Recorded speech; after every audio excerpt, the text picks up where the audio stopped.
இன்று குறளும் பொருளும் திருக்குறள் மூலமும் விளக்க உரையும் உரையாசிரியர் புலவர் நன்னன் ஐயா அவர்களுடைய உரையிலிருந்து அதிகாரம் எண் 5 இல்வாழ்க்கை, குறள் எண் 41 இல்வாழ்வான் என்பான் இயல்புடைய மூவர்க்கும் நல்லாற்றின் என்ற துணை.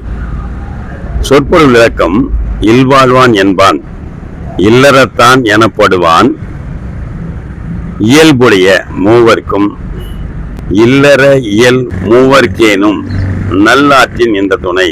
நன்னெறியாம் இல்லற நெறிக்கண் நிலைத்த துணையாவனுமாவான்.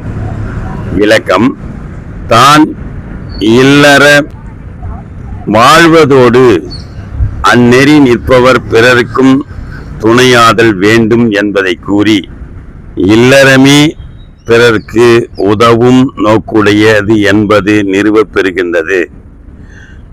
மூவர் என்பது சிலர் என்னும் பொருளுடையது. கருத்து: இல்லறத்தான் எனப்படுபவன் நெறி நிற்பார் சிலருக்கேனும் வழித்துணையாவேனே.